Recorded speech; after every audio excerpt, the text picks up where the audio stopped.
triggers and spoilers.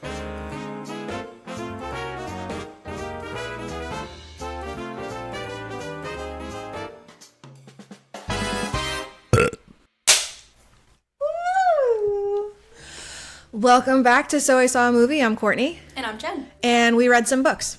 We sure did. And then we saw the movie. We sure did. And we're going to talk about that. We sure are.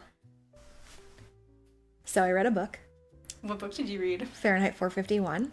Okay. Did you watch a movie? Oh, I sure did. Oh, okay. Great. I sure did. So I guess to start, because they are different. Wow,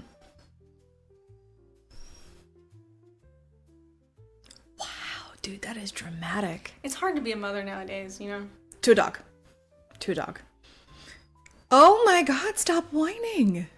She's really treated very well, I'll be honest with you. So She's like, I want to be in the podcast. I watched the movie too. Sure, I don't know how to read, but you're going to hold that against me? I mean, what about the rest of America?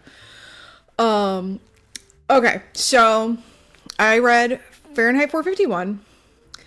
And I want to also note that I also read 1984 because I feel like this is helpful. But the general gist of the book is it follows a fireman, Guy Montag. Sorry, that's a funny name. I mean, I can't remember when that was. Well, this is the 60th anniversary. Hi, I'm really close. Hello. 1951. It's copyrighted. It's written by Ray Bradbury, who is a goddamn genius. I love everything that I've read from him. I fucking love. So it follows Guy Montag. He is a fireman, not to be confused with a firefighter. They are different. This is in the future where firemen start fires and do not put them out. And their purpose is to burn books. 451 degrees Fahrenheit is the temperature at which paper burns. So Guy is a fireman, and I'm gonna nutshell this book. They end up taking one call, like a specific call, where a woman has like a huge cache of books, and they have to, usually like they would just kind of like put shit in a pile and like, yeah, you'll just get rid of the pile.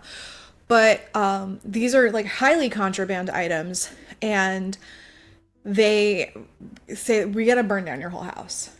And she refuses to leave. Get out, lady. We're gonna burn down your house. She's like, no, hell no. So they burn her in her house. And it really gets to Guy because it's terrible. Yeah. But at that call, he kind of swiped a book. And he's like, I want to read. And then he talks to his captain a little bit, and his captain is kind of like sort of onto him. And his captain's like, well, we don't read because it creates an inequality. So the government is not allowing people to read books for several reasons. The most notable reasons is that when you read books, you learn things. Right. Unfortunately. And you have free will, free thought. Oh, terrible. So when you control that and what is consumed by your country, you can ultimately control the country. And every individual in it. And then also they say that not reading keeps people happier, because if I read the textbook on physics and you don't know anything about physics, now you're upset because you don't know anything about physics and I do. Right. I feel stupid. Yeah. I'm too stupid to make up my own mind. So they're trying to wipe out that inequality by taking away all of the books. Period. The end. When have we ever cared about inequality before? Now we care about inequality. I mean, honestly. So he gets all in his feels about it, but there's a neighbor girl, Clarice, who's like 16, 17 years old. And she is very curious. She's not like anybody else. She's like, she looks at the sky. Like everyone is very just like in their own, like these are the motions. She goes missing. She's fucking dead. Like right in the beginning, and he asks his wife, and his wife's like, oh no, yeah, she's dead. Why are you worried about that? And then whatever. His wife finds the book, and he's like, oh my God. And then she's like, she calls in the captain, the fire captain, Beatty, and he's basically like, every firefighter kind of gets curious. I mean, you know, you have 24 hours and then you can return the book to me and then we're done. Somehow he gets his hands on more books and he kind of like stashes them away. And at one point he links up with this old dude who knows a lot about books, and they have these like seashell radios that are a lot like AirPods. And so he's in his ear in the seashell radio because they really wanted to try to figure out how to like create like a little bit of a resistance to see how we could maybe sneak these books by to get them to a place where they could be like printed and go back into circulation. And like, you know, it's just like the very little whispers. So his wife hosts like a dinner party, and then he gets so mad at her friends because they're like just watching TV, and he's like, "You're dumb!" Like, and then like the government's like, "This is what we were trying to prevent." Like, and they rat him out to the captain, and then the captain, they bring him to a call, and oh my god, there's this call, and it's his house, and he's like, "That's my house." And they're like, yeah, no, we're gonna like fucking burn this shit down. And he ends up taking the flamethrower from Beatty and lighting Beatty on fire, and he kills him, and he's on the run now. So he's running all the places. They're like, all right, look out for the guy that's running. He's like the only guy that's running. You fucking apprehend this motherfucker. And then he ends up at the old guy's house, and the old guy's like, take all of my clothes, take your clothes too, I don't want that shit here. Because they have this like robot dog called the Hound, and it's got like 8 spider legs, and it's got like crazy sniffing capabilities, and it has like a sedative in its like jowls that it goes like, and it like spits out a needle, and it sedates you. So the Hound is like looking for him, and it knows what he smells like because the Hound is kept in the firehouse. So he's on the run. He dumps his clothes, gets changed, jumps in a river, gets carried downstream, which effectively throws off the scent. So while they're in the city looking for him, he's downstream and he meets a group of people that have like this terrible little television. All of these televisions are like the size of the wall. Like Bradbury also did this in the short story The Veldt, where like literally the wall is a television. So they have this little like probably like those little old like TV VCRs. It's like 10 inches. So they recognize him and they're like, you know, come with us. You know, we also know books, and they basically introduce themselves as the books that they've memorized. It's too dangerous to keep a book physically, so they each keep one book in their head. And they're like, all right, we're going to go and we'll just do our thing. But the country is on the verge of war. So when he is back when he's at his house and they're about to light it on fire, his wife rolls through with fucking suitcases like, bye. Like, and he was like, you? And she's like, toodles. And then she goes off, and she's probably at a hotel somewhere in the city, whatever. She's moving on with her life. So when they're out in the forest, like outside of the city, he's like, we're on the verge of war. And they're like, oh yeah. And like a bomb blows up the city, levels the city. Everyone in the city, gone. Prior to that, they staged an arrest for Guy Montag. It wasn't him. They just found someone that looked like him, and they were like, yep, we got him, so that they wouldn't lose control of the narrative. So at the end of the book, him and the small group are like, all right, well, we're going to go see who needs help. Like, we're all on the run, we're all in danger, but they're all dead. So, like, we'll see who needs help, and we'll remember these stories, and we'll pass them on through word of mouth so that, you know, our children and grandchildren could one day maybe rewrite them. And that's really the short of it. So I loved this book. Mm-hmm. I loved this book. Sounds really interesting. It's so good. I started it reading it on paper, and then I finished it listening to the audiobook. It's narrated by Penn Badgley, who is Joe and You, which is a book that also made it to film. These are the ones that I have that made it to the screen. This one's mine. This blue one? Yeah, I contributed. That's right. So, I mean, I highly recommend reading the book. Listening to the audiobook was actually really calming, considering the subject matter and how, like, it is a very political book. Right. So I went to watch the movie. The movie is of the same name. It stars Michael B. Jordan as Guy Montag, and also Michael Shannon as Captain Beatty.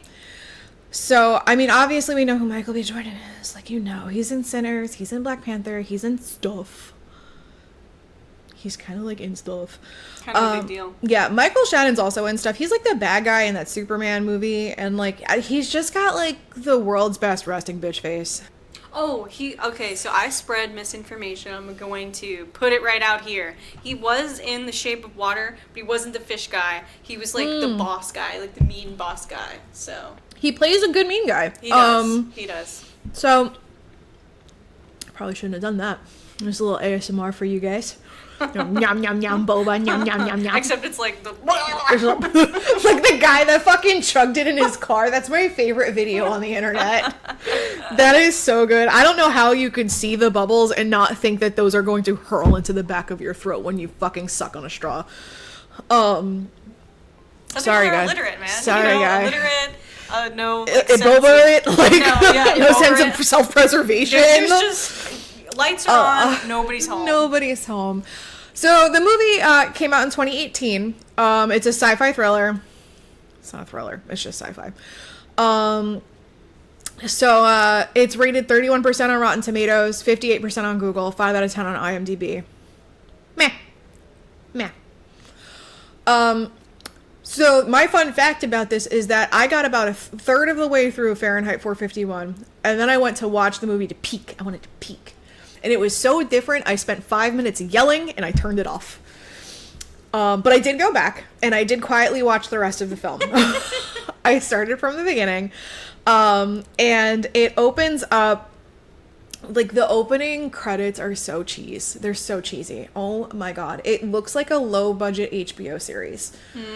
Like, it's just like books are on fire, and you're reading the lines of the books, and then some of it is, like, swapped out with these weird icon things, which I don't know anything about because that's not in the source material. And so... Are you dying? Don't die. Great. In the arms of an angel, far away from here. For just $5 a month, you can help Jen not die on film. Look at that. Look at that. I didn't even do anything. Look at that. I don't even know what I'm choking on. Look at Just hopes and dreams. I don't know what I'm... For just $5 a month, you can help a Jen in need. I'm just crying about how beautiful Michael B. Jordan is, honestly. He is very beautiful. I'm so sorry. Please continue. Yeah, the opening credits were cheese. And then you get Guy Montag in his home being all like, hey, I'm Michael B. Jordan. And he's like washing his face, and his bathroom mirror is all like high tech and shit. So this is like hella future, which makes sense because if this was written in 1951, the future that Ray Bradbury was probably thinking it was like now. But if you get this filmed in 2018, this is not very impressive. So they made it hella future, so everything's got a screen in it, and then like there is this like fucking ring camera on the ceiling, and her name is Yuxi, so she's like, if Alexa has eyes, I have one, it's activated, I don't want her to start talking, so like if Alexa could see things, and like, you know, they'd be like, Yuxi, you know, does this shirt match these pants? And Yuxi would be like, no, you moron. Like, that clashes. It's plaid and stripes. You can't be wearing that shit, you doofus. I want my Yuxi to be a gay man. Yes. Absolutely not.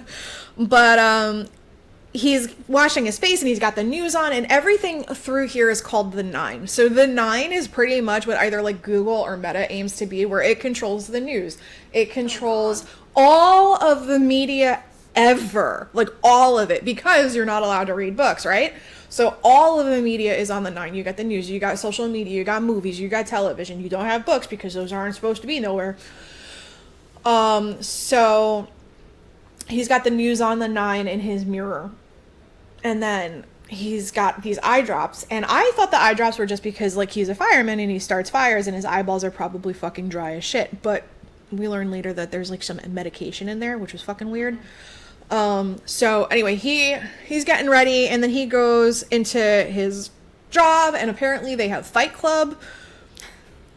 I don't know. In the book, they played poker. Like, but he's beating the shit, and he's fighting Beatty, and Beatty knocks his tooth out, and then they get like a fire call. He's like, you knocked my tooth out. He's like, we got a fire call, and then they do this stupid fucking chant.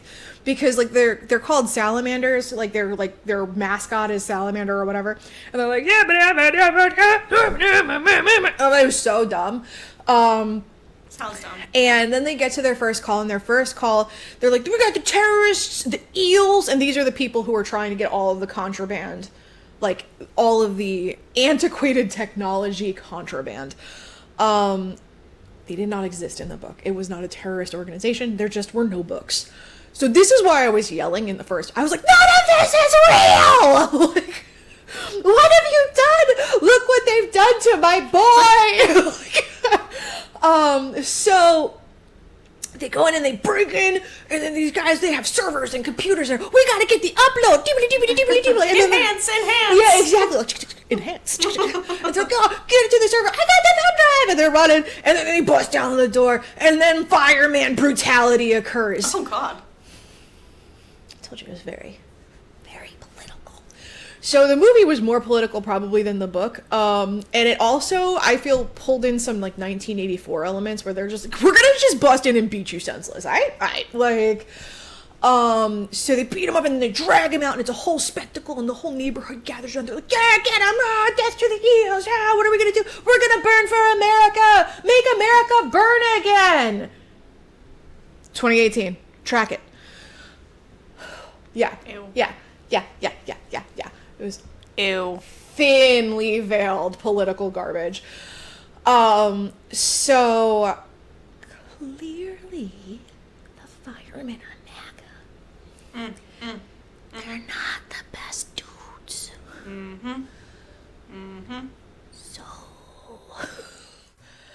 So they say that shit. I'm pretty sure that's exactly what they say. Like, yeah, I think I doesn't. You know what? It doesn't fucking matter. I did also write, God, I hate this. But if he's supposed to be a good guy, why did he get in here in the first place? Does he talk about that? He does, yeah. So in the book and in the film, he is a fireman because his father was a fireman, and his father before him was a fireman. In this, we get a little bit more of a backstory.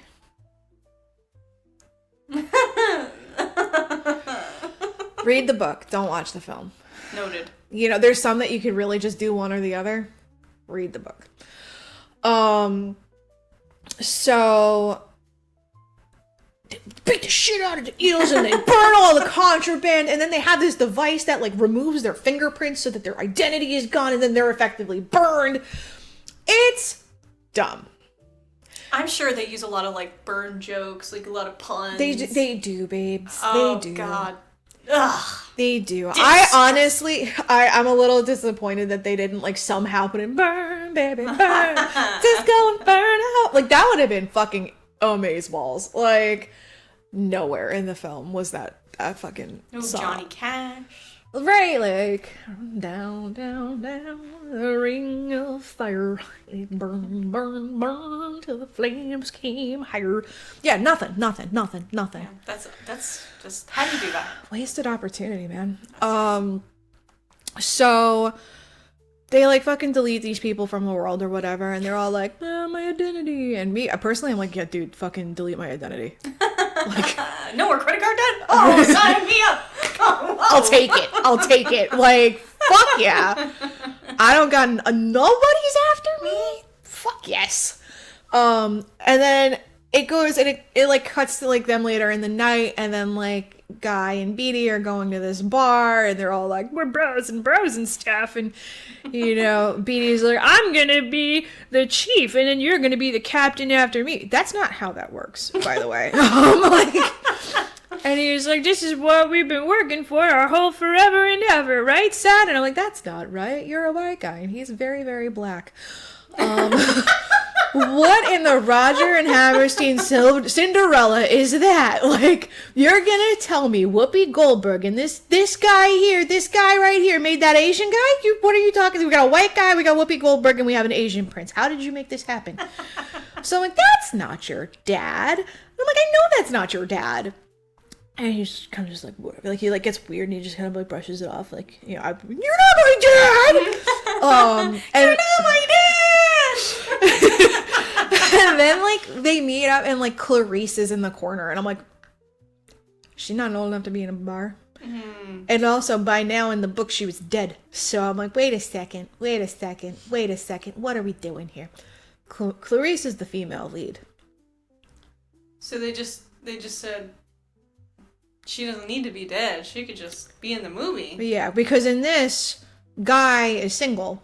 Oh, so he needs a pussy A protagonist. strong, independent woman.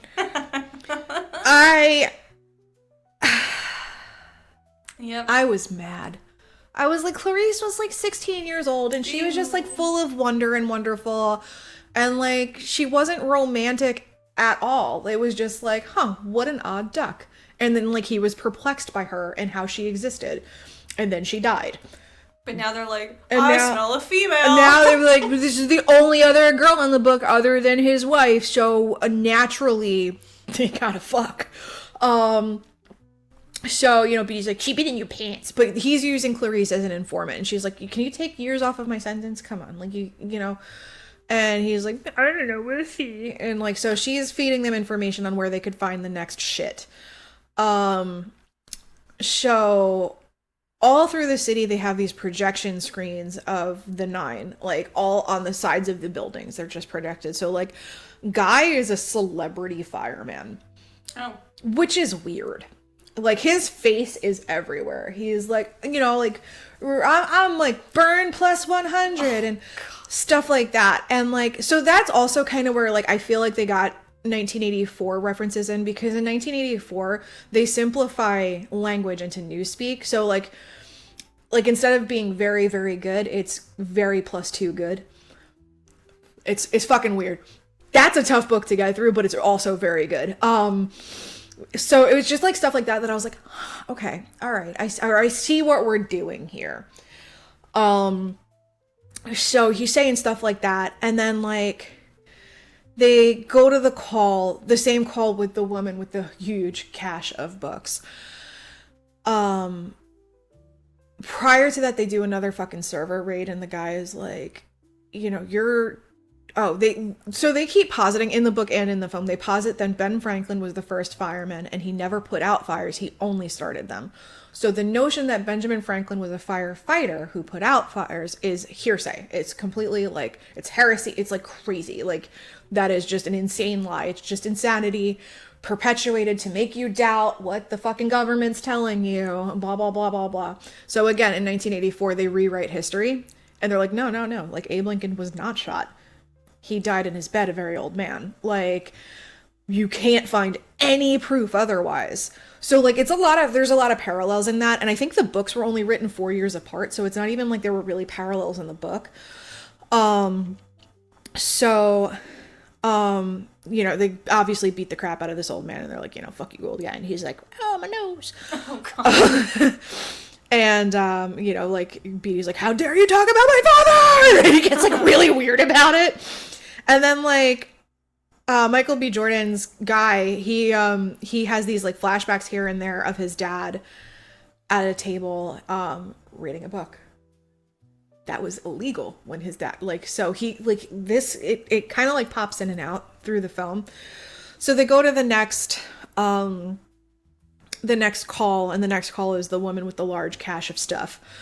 And, I forgot about this until I started talking about it. Oh, Jesus. Oh, God. So she's got all these books. He sees one, he kind of like pockets it really like carefully. And this woman is just not complying. Like, what are you doing? Who are you? What do you know about the eels? She says nothing. And then like there's news crew everywhere all the time, apparently. So the news crew's already set up for them to do the burn. And they were gonna burn the house because there's so much stuff. So they like take their fire hose full of blue kerosene and spray it all over. And they're like, lady, you gotta go. We're gonna burn your house. And she's like, and me with my books. And they're like, no. And she's like, yeah. And then Beatty's like, Guy, just fucking forget it. Whatever. Just leave her alone. And Guy is like, that's a person. That's like an actual human person. And then she has like cardigan on. I can't believe I'm going to make these words come out of my face. She opens her cardigan and she has books duct taped around her like dynamite. And she takes out a match and it's the dumbest thing I've ever seen in a movie. Ever. And I regularly watch Muppet movies. Oh God, come on. They're pretty clever sometimes. They're very clever. They're very funny. They're very silly. But to have like books taped to your body like fucking dynamite? Are you kidding me? That's ridiculous. Are you kidding me? And then she burns alive. She makes zero noise. Not realistic. She only one tear comes out. Not realistic. And then she just into ash. Not realistic. None of those things would happen. You burn alive, you are screaming the whole fucking time. Do you know how many nerve endings you have in your body? Get real. Get real. Like, get fucking real. So I was just like, wow, this is terrible. And then he's obviously really bothered by it. I mean, like, you know, I would be too if I watched someone get burned alive in the least fucking believable way possible. Did that really just happen? Like, is that the trauma or is it? I don't understand. So, you know, Beatty is like kind of like egging him on about reading. So like he like knows. He's like, you know, it's normal that we like, you know, we want to read and stuff. And he explains like, you know, all of this crap is garbage crap and whatever. And like, they also like, they're brainwashing children. They're like, books are terrible. Boo, books, ah, boo, hiss, whatever. And I'm like, this is stupid. Books are bad as broccoli. Yeah, right? And then, like, they do these chants, like, self is strength, happiness is truth. Dumb. Dumb, dumb, dumb, dumb. Dumb. So, you know what? I'm gonna just fuck these notes. Fuck them.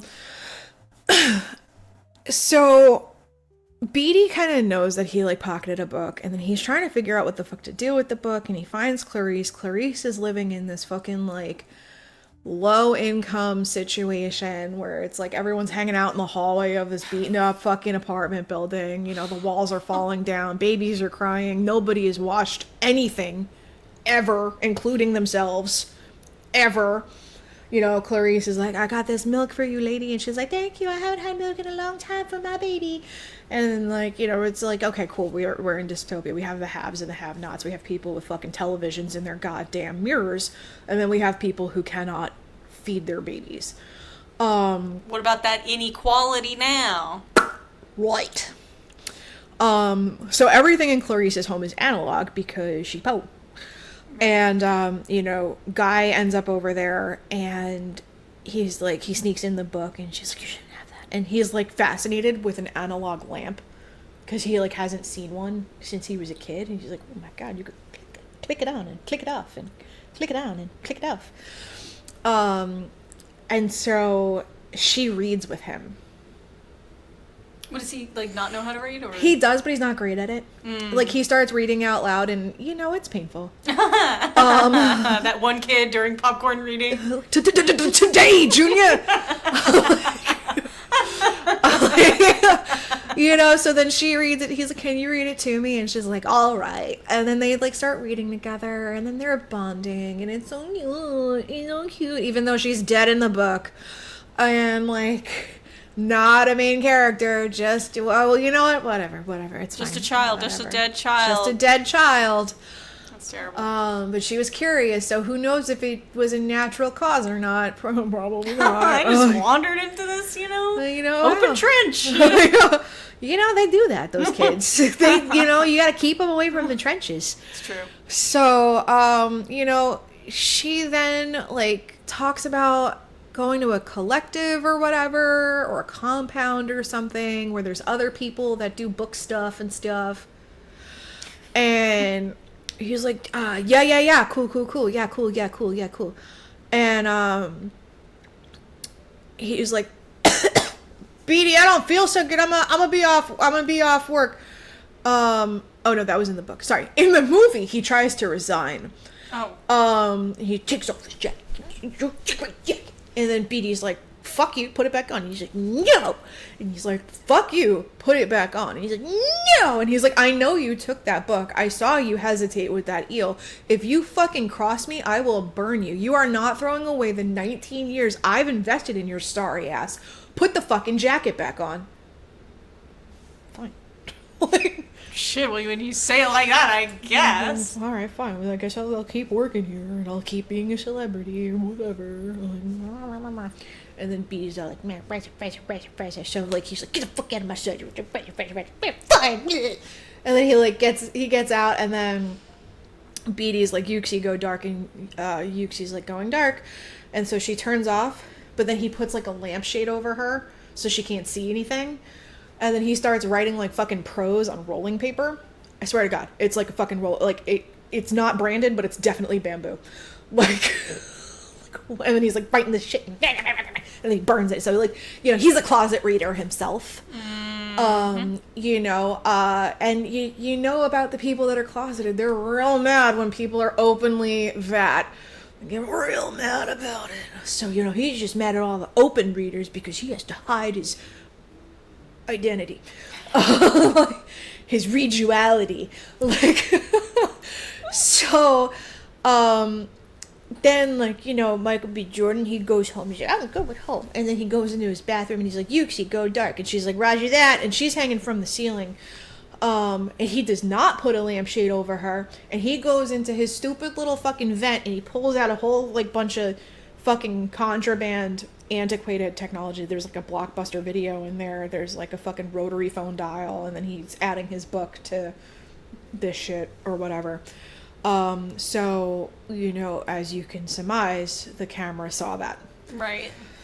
And it only confirmed Beatty's suspicions, but he's still keeping it in his back pocket because I guess he's sadistic. I don't fucking know. And then, like, Beatty has this meeting with all of the other fire people dudes in Ohio.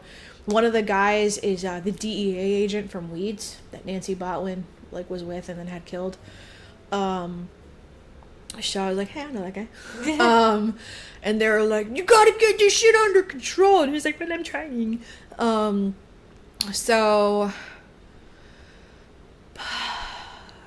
Guy takes the next day to be sick because he's like, you're not resigning, you're sick. And he's like, okay, like, just please don't burn me. Because, you know, burning them is like the fucking deleting your identity or whatever. And I'm famous. Yeah, I make good money. So she takes him to the compound and they're all like, we don't trust you. You put our people away. You're the enemy. Blah, blah, blah, blah, blah, blah, blah. And then he's like, well, I don't want to be the enemy. And they're like, okay. And then, like, the lady's like, I'm Toni Morrison. I've memorized Toni Morrison's book. And then they, like, introduce that concept of everyone remembers one book. And he's like, well, do you know, like, the 5th district chief or whatever? And he was like, yeah, blah, blah, blah. He's a good guy. He's like, they're like, cool. We got him upstairs. You're going to have to kill him. And he's like, I'm sorry, what? They're like, well, how are we going to know we can trust you? And he's like, okay. So they give him a knife. And he goes upstairs and he starts, like, shadow boxing with the knife. He's like, yeah, I can do this. He opens the door and there's someone tied up with a bag over their head. And he, like, rushes towards them to, like, fucking stab him in the gut. And they interrupt him. And they're like, well, you passed the test. Just kidding. Not that guy. He was one of us. I was like, that's a risky fucking game. So they make it. And then they show him this kid, Clifford, who's, like, a savant. He has memorized, like, every book that they own. Like, he was like, hey, test me. You know, pick up this book. And they're like, what book is this? And it's like Crime and Punishment or some shit. And he's like, you know, page 47, paragraph 2, line 3. And he recites it from there. And he's like, do another one. And, you know, he's just like a savant. So when they burned the lady, the one thing that she said was the word omnis. And like, all of the news cameras saw it. The fire people overdubbed it, saying justice or something like that. The fire people want to know what omnis is. They think it has to do with the eels and this whole big thing and the stuff and the things, which was another reason that they were on this big evil villain screen. They're like, find omnis, get it under control. I want to see these cities burning if you can't find it. You know, you want to see that shit from Washington, D.C. We're going to make our commander-in-chief proud. We're going to burn everything to find this. It's going to be stinky and smoky up in this whole nobody can breathe nothing. City. Smoggy. Smog! So, omnis is a real thing. Can't believe these words are coming out of my face. They put data of books into DNA and put the DNA in a blackbird named Lenny. Okay. So they want to get Lenny to some sort of biologist person in Canada to then meet Lenny, extract the DNA, put the DNA in other animals and people so that the DNA with this knowledge of books and stuff can reproduce and spread like a virus. So the fucking cloud bird book. Yeah, it's like a biological data cloud. Yeah. It's dumb. That's dumb. It's dumb. That's dumb. So we meet Clifford. Clifford's bird is Lenny. And I was like, man, something bad's gonna happen to this bird because, like, Of course. this is a savant kid. He's very much on the spectrum. And I'm like, he's just got this bird. They're gonna kill this fucking bird. And I'm gonna get so upset that they upset this kid. Like, so they need a transponder thing. And he's like, I could totally get one from the firehouse. They do not think anything is up with me. I'll just right back in. And they're like, cool, that's a great plan. That's a terrible plan. That's a dumb plan. But he just walks right back into the firehouse. And his, like, fellow firefighters are like, they're all mad because he hesitated and, like, all that shit. And he's like, yep, just doing my job, you know, burn baby burn, am I right? Like, hey, we're gonna burn for America again. Burn plus 100, yeah. And he goes into their fucking arsenal because it's an arsenal. They have flamethrowers, they've got fucking all sorts of cop guns, like, and he takes a transponder out, and, you know, obviously because it's a movie, he turns it on to make sure it's working, and then he turns it off and puts it in his pocket. So you hear the light go on because you could hear lights go on. You know, lights always make a beeping sound when you turn them on. So you go beep, and I'm like, well, that's really fucking stealth, right? Like, and then he puts it in his pocket, and he's like, yep, nothing to see here, everything's cool, there's totally not surveillance in every single one of these rooms. And then, you know, they're like, Beatty puts a tail on him at some point. I'm sorry, I'm telling this all sorts of out of order, but it really doesn't matter. This movie was fucking trash. Like you really can't polish a turd. Beatty puts a tail on him, and the guy, Douglas, who was supposed to tail him, didn't do a good enough job, so he's all mad about it. But ultimately, he saw them go in with Clarice and the people of the compound, and, you know, now they know that there's a bigger thing, and it could be where Omnis is, and of course, naturally, our main character is involved in that. But when he's back at the firehouse pretending that everything's fine, they're like, well, we got a call. And he's like, well, let's go. And they're like, well, actually, hold on a minute. You're going to come over here. And Beatty's like looking him in the eye, and he's like, I'm trying to remember. So the first book that he got was a Dostoevsky book where they're like, you know, 2 + 2 = 4, but it would be just as delightful if 2 + 2 = 5 or something like that. Oh, he's got the Terrence Howard type shit. He's got, yeah, the Dostoevsky, like you can always those philosophers that are just like, whoa. God.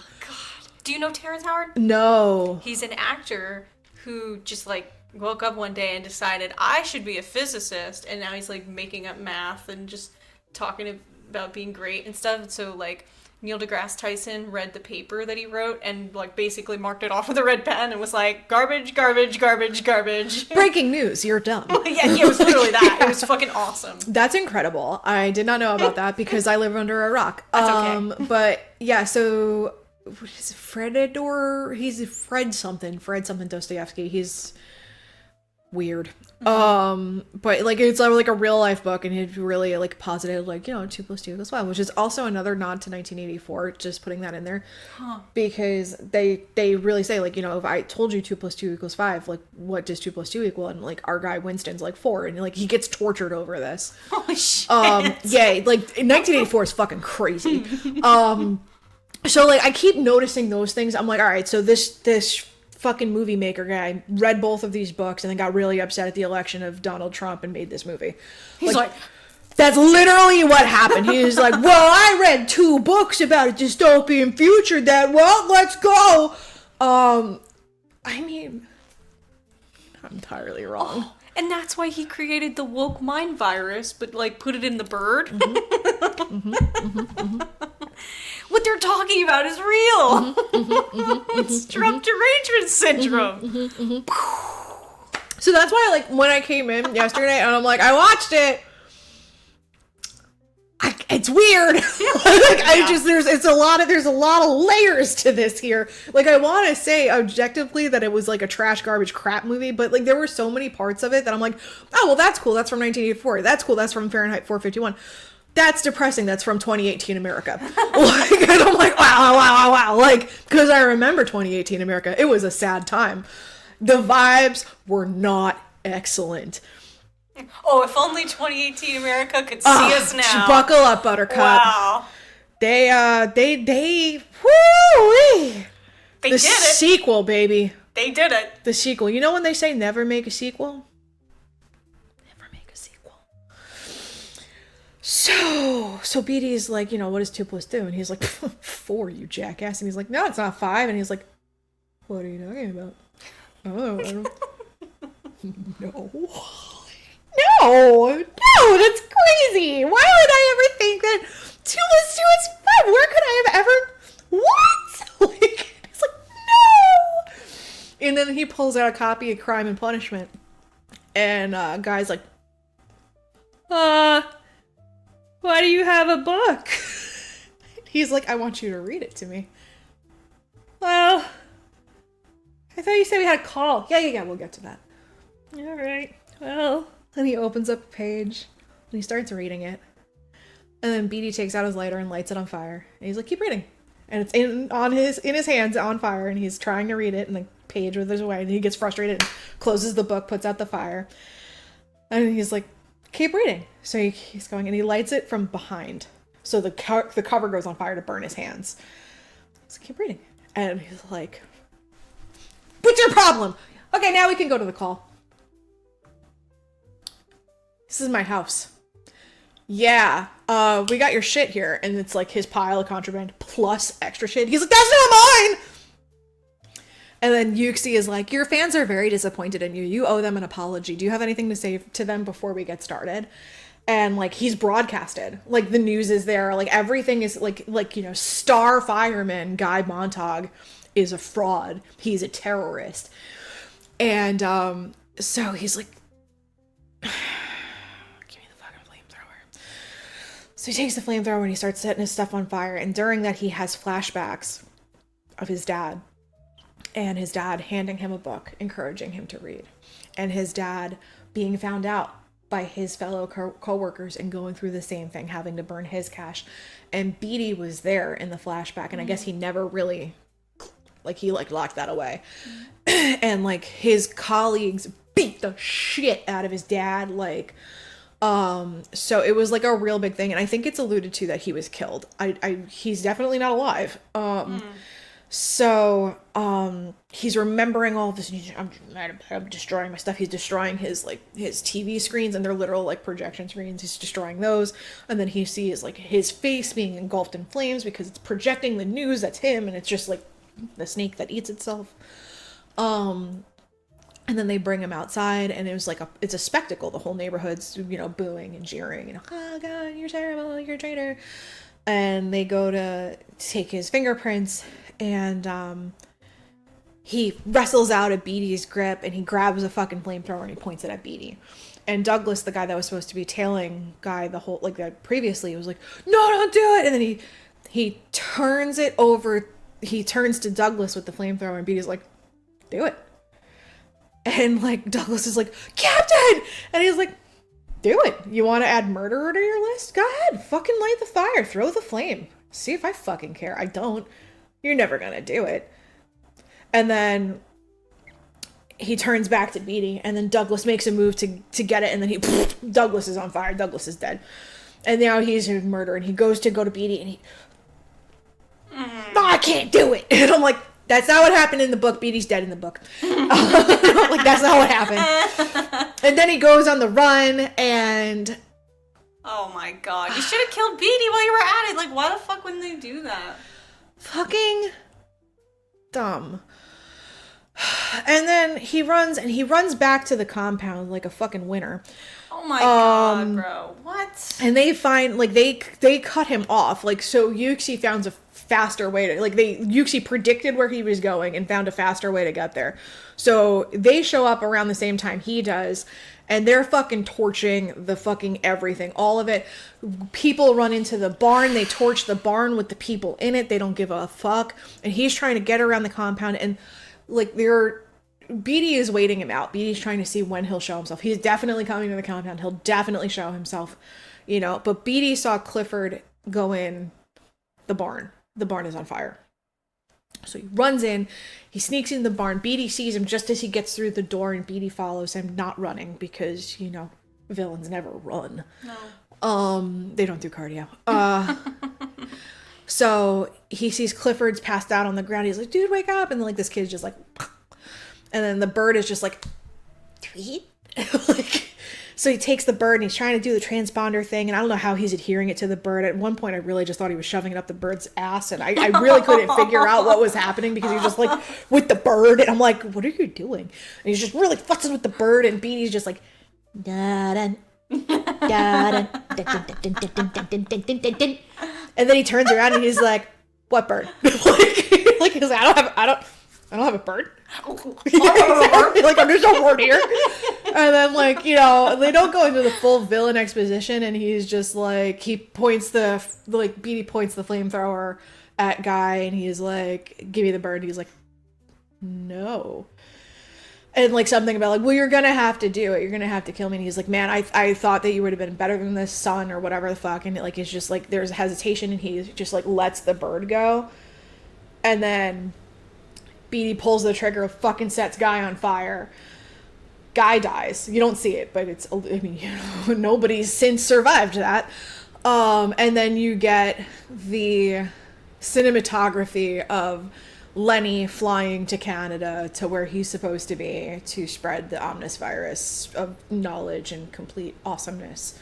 And that's the end of the movie. And it was stupid, but it was also not stupid. It was simultaneously dumb and not dumb. But, like, evil kind of low-key won, because, like, we're not 100% sure that bird is, like... Yeah, like, you don't see him get received. Like, you know, nobody signed off on the package. That's terrible. That's a terrible ending, and I'm upset about it. I didn't even watch it. I didn't even read the book. The book sounds... I hate it. I fucking hate it. I unfortunately forced Courtney to watch Dr. Sleep after reading the book. Don't do that. And again, here we are. We're ruining movies. We're already here. Fucking get used to it. Dr. Sleep, they took the book at the end and they were like, yeet, like, we don't care. Mm-hmm. It's like they were doing relatively pretty good at keeping to one for one the book, and it's just at that very ending where they were like, never mind. And I can't understand why the fuck you do Kubricked that shit. Why do you do this? Why must you do this? The source material was so good in that instance as well, with The Shining, with Dr. Sleep. It was good. Dr. Sleep, I'll say, the book, he took a long time to get there. And then at the end, it was like, zip! We're done? Yep. Like, that was fast. Like, we took forever to get here, and you zipped it up in 2 seconds? Okay, fine, sure, whatever. But The Shining, work of art. The Shining film, garbage. Dr. Sleep, work of art. Dr. Sleep film, garbage. Don't do both, one or the other. I have to say, I liked the book.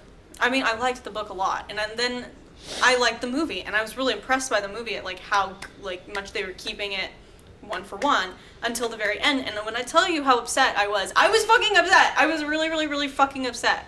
Like, I yelled. Why? I yelled. Why would you? And thank you. That's validation for me, because it's like, why the fuck would you do that? Why would you take a good ending and rather than be like, I'd like to make another, you know, good end. Like, if you're gonna make it different, why not make it good? You made it shit. You really upset me. It was rough. I don't understand. So, what the fuck? And Kubrick's on that same shit. Like, how do you kill the best character in the fucking movie? Like, seriously. What is wrong with you? Why would you think that would be well received? Like, literally, what through your what went But I mean, also head? in the movie, you don't get to really see why he's the best character.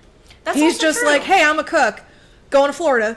And then he's like, all right, I guess I'll bail you out of this. And it like, there's really not a lot of that bonding between Dick and Danny. Because in the book, Dick is pretty much like the mentor to Danny as he goes through The Shining. But they have like an unspoken bond, and they have that unspoken like like something like, about him that's just, he's yeah. got a je ne sais quoi that's like, he's interesting. There's something up with this old man. Yeah, no, Dick Halloran is the fucking best character, goated. which is why I'm fucking watching Welcome to Derry. Oh, yeah. That's off to you. That's good. She doesn't even watch horror. Like, give it up. Give it up. So good. I don't want to be. I really don't want to be. I had my cousin spoil stuff for me. I'm looking at all of the spoilers. I've already looked up every iteration of Pennywise the Clown that has been. I'm like, I will be surprised at nothing. Because I'm not looking to be surprised. I'm not looking to be scared. I'm looking for information on Dick Halloran. Yep. The end. Which also, apparently, there's a nod to Shawshank in this too. All of his books are fucking related, and this is a fucking problem for me. Yeah, it pissed me off to find out that Carrie, do you know Carrie?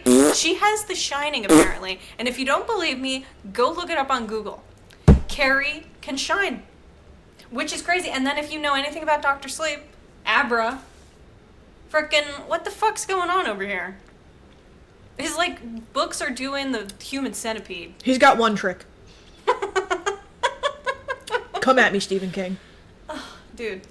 The only way to disarm me is to describe a woman in your own words. I'm like, no, stop talking about her boobs, stop. Like, okay, wait, no, you're good, just stop. Please no more. Don't talk about her boobs anymore. Her breastedly.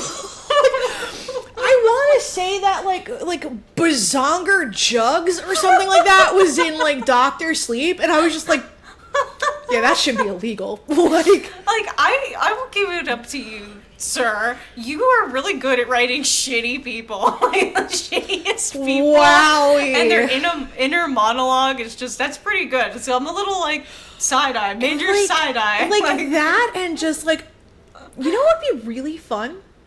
You know what? I think in chapter 1, this isn't anything for the story, but I'm going to put this in here for my fans. I'm going to leave a shit in the toilet. They're going to love this. Why? Fucking why? He didn't flush. That's where the real horror is. Like, is this supposed to be relatable or something? Who leaves a floater? They literally tell you, if it's yellow, let it mellow. If it's brown, flush it the fuck down. Oh, maybe the crossover comes from, all right, so in I've watched one episode of Welcome to Derry, so I got nothing. She's an expert. So maybe Dick Halloran was like, all right, Danny, you hear me through this mind thing, right? Okay, the hotel, yeah, that's pretty rough, but there's this like fucking clown, this like killer clown from outer space. And he comes through the drain. So what you got to do? This is the way around it. What you got to do? So you got to leave a shit in there. He won't come up through the shit. That's disgusting. So if you leave a floater, he won't come up. I'm gonna piss on myself on your couch. That's hilarious. It's all coming together. It makes so much sense too. Can you imagine? Dick is so fucking funny because at this point, the horrors he has lived through, and like if you were to meet Dan George, you'd be like, shut the fuck up. You don't even know, bro. You don't even know. Oh, the fire hose is moving. I'll kill you. Do you even understand? I work here all the time. You've been here one winter and you can't keep this place from blowing up. Get the fuck out of here. When I was 7 years old, I was getting cigarettes put out on me. I done be diddled. Like, Shit. It's so fucking crazy. But like, no, seriously, like he knew the horrors of the fucking Overlook Hotel, and he was like, bye, don't kill your family. And then they're like, okay, and like, you know, fucking Jack is like, that's a weird thing to say. Like, why would everybody keep telling me that? Why are they telling you? I don't understand. And they're like, bye. Like, oh my god. I don't have a propensity with violence towards children. Like, what? Not at all. Definitely didn't break my son's leg. I definitely didn't get fired from the last place I worked. For beating the shit out of a student. Like, bye, have a great winter. I hope you don't get snowed in and kill your family. Like, man, that would suck. Also, watch out for the topiaries. Oh, they're a little spicy. Oh, Kubrick did it dirty, man. He did it. They could have had fucking killer hedges, and they didn't. The moral of the story, and I'm about to get into this, the moral of the story is don't turn a book into a movie, okay? Unless you're John Green. Then you can do it. Then you can do it. I was gonna amend this to be like, and Peter Jackson, and then I remembered The Hobbit. I'm like, no, you're not even allowed to either. You're banned. We got a lot of people who are fucking off this list. John Green, you're special little angel baby, and I love you. Okay, you're perfect. Never change. You and your brother, wow, just peak. So I saw a movie and read a book. Yeah, what did you read? See? The Fault in Our Stars. It's about cancer. It's sad, Oh wow. but it's good. Have you ever? Nah, I stay away from cancer. It's good. Yeah. That's good. Yeah. That's an excellent thing. Yeah. Yeah. Say more words. Yeah. Well, so there's a girl, Okay. and her name is Hazel Grace. Shailene And Wood. Lancaster. Yeah, Hazel Grace Lancaster. Now, I think it's really funny. Thank you, Courtney.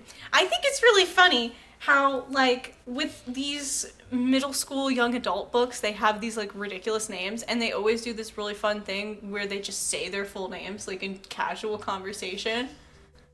Like, don't It's a ever. security breach. Like, the full government name? I mean... This is my social. This is my mother's maiden name. My first dog's name was Fido. Why don't you just call me by the answer of my security question while we're at it? Fuck. My father's middle name is Tom. Jesus. So, okay, so she's got serious cancer. It's like lung cancer, but then like I get a little confused because like I mean I know I'm supposed to be like really into medical shit. I mean, you only just graduated. Yeah, what a fucking joke that is. Because like she talks about having like lung problems, like her lungs keep filling up with fluid, and she's got the cancer, and then like But then she talks about like being a child and being diagnosed at 13, and it started with thyroid cancer.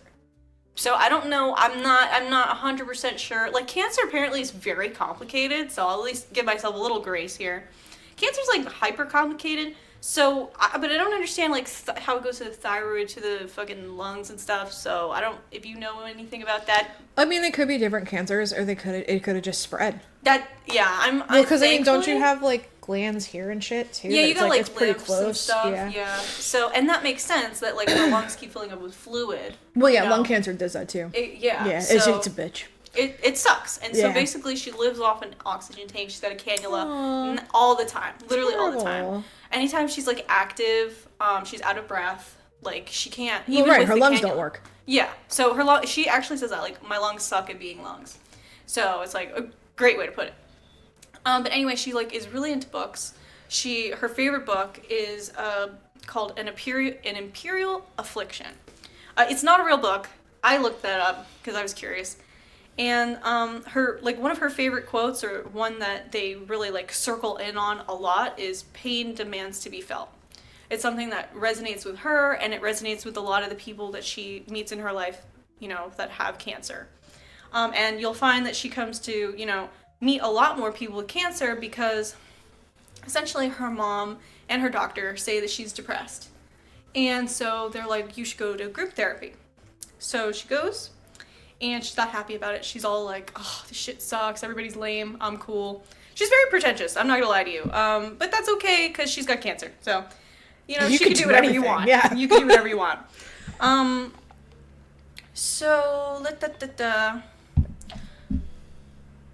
I'm so sorry. Okay, so they have group therapy. It's at some kind of church. It's like St. Peter's something. I'm not 100% sure on that. But so she meets this guy, and this guy, his name is Patrick. It's played by Mike Birbiglia. Birbiglia? Now that sounds like some kind of medical term. He's in stuff. I've seen him. And so there's that. Anyway, this guy, Patrick, he's got testicular cancer. Tough. And basically he gets his nuts chopped off. And then Hazel talks about that pretty fucking candidly. She calls it ball cancer. So she, doesn't really pull any punches there. And they meet in the heart of Jesus. They have like a rug that he rolls out, and he plays guitar, and they do group therapy, and everybody's got cancer. And so they like share their stories and all this stuff, but she's like very quiet. She thinks everything is lame. She's really only going because people are making her. So this is basically where she meets this guy named Isaac. Isaac has retinoblastoma, which is eye cancer, basically. He's going to be going blind soon. He's got, he basically says in his own words, he's got a smoking hot girlfriend, and he's really sad that he's not going to be able to see her anymore, basically. So, anyway, and shortly after Isaac talks, they have, like, a newer person. Augustus Waters. Ansel Aelgord. He's got osteosarcoma, so he, like, basically has bone cancer, and he lost his leg when he was, like, a kid. So now he calls himself, like, half bionic or whatever. And, they, like, I don't know, we're like, oh, like, let's share our fears or whatever. And Augustus was like, my fear is oblivion. I want to live an extraordinary life, and I want to be remembered. And Hazel Grace is like, oh, barf. She's, like, literally disgusting. She literally... Nerd! She stands up and says, there was a time before humans and a time after. Oblivion is inevitable, since one day there will be no humans to remember even Cleopatra, let alone all of us. So... I mean, facts, but like mic drop, but it was like... Why? You can't just let him have it. He's gonna die. And you think he's cute, too, you know? That's not how you impress a guy. Yeah, that's what I'm saying. And You're like, also, oh, your hopes and dreams, they're dumb. I think, honestly, she was like, oh, nice guy. And then she was like, oh, he's a tool. I mean, like, come on. Like, he's a nice-looking guy. You know, there's a 50-50 shot that he's probably a tool. 60-40, probably, more likely. Yeah. I mean, there's just a 50-50 shot, period. Pretty much. Pretty much. And also, so I should mention that Augustus is played by Ansel Elgort, who is Baby Driver. Oh, okay. Well, Baby Driver is a movie that also has Kevin Spacey in it, where... Who is bad? he's not a good guy. But Baby Driver is like a really popular movie where it's about this like young kid who basically drives cars for like bank heist people because he's just so good at driving cars, and he's like real quiet and low-key autistic, and he like just loves music, so he just like blasts music and drive a car real good. That's important information because basically Augustus can't drive, but we find that out later. So yeah, so they're all like whatever, and he's like staring at Hazel during group therapy, but he's not like staring at her like, he's staring at her like, oh. And it was like, ooh, it was so gross. He's literally like, wash my hands. Oh. So gross. But that was accurate, very accurate. So he's like, he's staring at her, all this stuff. And then after group therapy, she's like waiting for her ride from her mommy. Because, you know, she doesn't have like, she drives herself, but like for some reason she doesn't drive herself to group therapy, so she has to wait outside for her mom to come get her. They show it in the beginning before she meets Augustus, and then they show it obviously after. So then they like start talking outside, and they see Isaac, the guy with eye cancer, like with his girlfriend Monica, and they're literally like, he's like grabbing her boob and they're like making out, but he's like really crushing it like a squishmallow, like just. And then she's like, Hazel's all like, ugh, that must like really hurt her boob or whatever. And like Augustus is laughing. And then they, you know, Isaac and Monica are all like, always. And she's like, always. And he's like, always. And she's like, always. And then Hazel's like, why are they doing that? Like, what the fuck? And Augustus is like, oh, they've been saying that forever. It's like their thing. You know, they just say always. You know. And I say that because, like, that's kind of important because Hazel Grace and fucking Augustus end up, like, adopting their own always, which I kind of thought was kind of weird. And, you know, like, you'll see why. So, like, long story short, he's like, do you want to come home with me or whatever? And she's like, sure, I'll take the ride. But he pulls cigarettes out, and he puts one in his mouth. And she goes, oh my god, I can't believe you. Like, do you, hello? You know, like, hello? I have a cannula. Like, you're about to smoke right in front of me. Like, you have really good lungs. You're going to give me your money to a corporation. And you know, and he's all like, it's a metaphor. And she's like, what? He's like, I put the thing that could kill you in between your teeth, but you never give it the power to kill you. And that's how you know. And that's how you know Augustus is a tool. Like when he said he fears oblivion, he wants to be remembered. Gag. You're right, Hazel. That's gross. Would I have said anything about it? No, I probably wouldn't have pooped on his parade. But at the same time, do I agree with you? Oh yeah. That's cringe as shit. But then when he hits you with the metaphor shit. Oh girl. That would have been a no for me. Like, oh my god. That's one you gotta sit on for a little while. So that's like his thing, like, it's a metaphor. Smoking to be ironic. It's literally. So anyway, so he's a bad driver. He like knocks into garbage cans. He just doesn't follow road. At least the road cancer rules. won't kill him. That's hey, hey. In a car, it could be quick. Yeah. Sure could. But that's like, if you really want to be remembered, I guess that's kind of like a way you could do it. Like if you really like wrapped around a tree or something, publicly. Hey. The headstone says bad driver. Yeah. Baby driver. Not great. Yeah. Fuck. So, okay, so another important thing about Hazel Grace is that she's put on this, like, really, on, like, a public trial medication, because, like, nothing works. Oh, okay. And that, I believe, I wrote that down somewhere. My notes aren't as, like, sexy as Courtney's. Oh, it's Phalanxafor. What a very interesting name. They don't really go into much about the drug, like what kind of drug it is. We just know it treats the special kind of cancer that she has. It doesn't work for a lot of the people who try it, but for some reason it works for her. So, great.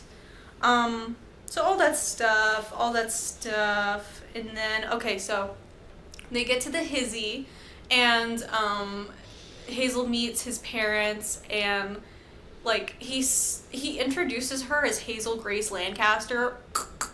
And then her parents are like, oh, hey, Hazel Grace. And she's like, it's just Hazel. And they're like, well, hey, just Hazel. Like, they're white people, so they're like, and they're like really happy. And they're like, you guys can go to the basement and close the door. It's totally cool. I'm a cool mom. Well, although, like, Augustus is 18. I don't remember how old Hazel Grace is.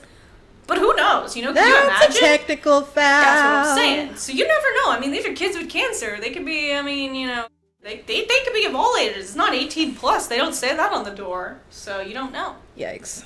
So anyway, whatever. So they go to his basement bedroom, which is basically, yeah. And it's sick. Bro's got a big TV. He's got a PlayStation. He's like living the life down there. He's got like trophies on the wall. He's like, yeah, I used to be really into sports. Then I got all fucked up, Like I lost my leg and shit. Sounds like an excuse to me, but whatever, it's fine. It's alright. Just kidding. I never played sports. I'm not good at sports. Winners find a way. Yeah. I mean, kinda. Sorry. This does. Hey. I don't know. I never lost a leg. That's what I'm saying. Okay, so they talk about books, because that's what she's into. But, like, she really is kind of depressing sometimes. Like, all she talks about is cancer, and having cancer, and living with cancer, and how much her life sucks because she has cancer. And, Augustus is kind of like, it's whatever, like, cancer, like, doesn't define me, like, I'm a whole Yeah, he other could still person. fucking breathe. Exactly. So he doesn't, he's kind of, like, low-key judges her for the way that she He is. sucks. He's a red flag. Get away. He is. He kind of is. Get away. And so she's all like, oh, like, fuck you. But, like, it's like enemies to lovers type shit. So they're sitting and they're talking. And he's like, so what's your favorite book? And she's like, oh, An Imperial Affliction by Peter Van Houten. And he's like, oh, so what's it about? She's like, cancer. And he's like, oh my God, like, literally, do you ever stop talking about cancer? And really, she doesn't. And it's kind of my identity. It's literally everything I have. Which, I mean, when you're diagnosed at 13, and you're literally in the hospital all the time, and your parents, like, smother you. No, yeah, I'll tell imagine. you what, cancer is all-encompassing. Yeah, I can imagine, you don't have a lot of friends, you only see doctors. Like, I can totally understand how, like, that is your life. And then books. And then you have sometimes books. That's your escape. Yeah. So, it's understandable, but, he lacks empathy because, he's a young man. And all that. He's a douche. Yeah, he's a douche. So then she's like, you should read it. It's really good. And he's like, okay, I'll make you a deal. I will read your book if you read my favorite book, which is a book called Counterinsurgents. And it's basically a book about CSGO. Because he says, like, it's my favorite book about a video game. So that's just, it's about CSGO.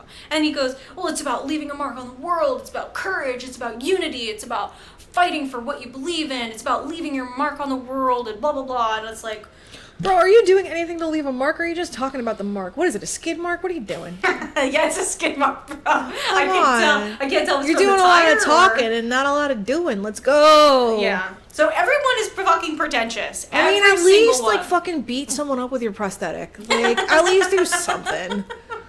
Like, But wait, don't just talk about it. we're supposed to find that he's supposed to be like a nice guy because shortly A after nice guy, he diminishes her cancer stuff. he does do that but Courtney, he's got cancer too. Yeah, but he can breathe.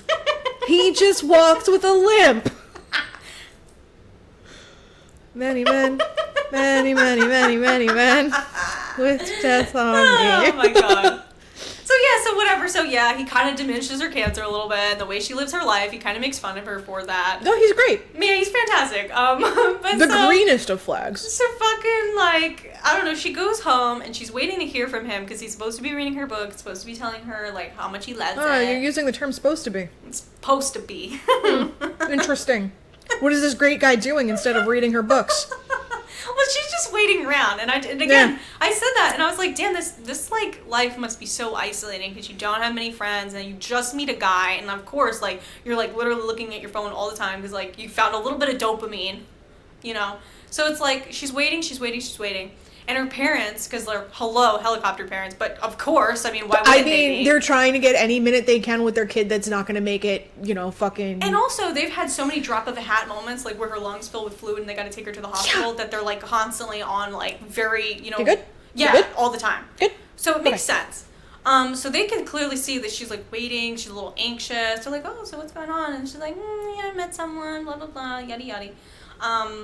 So then he finally texts her, and he basically is like, this book is pretty good, like, nice recommendation. So she also is reading his book, it's a whole thing.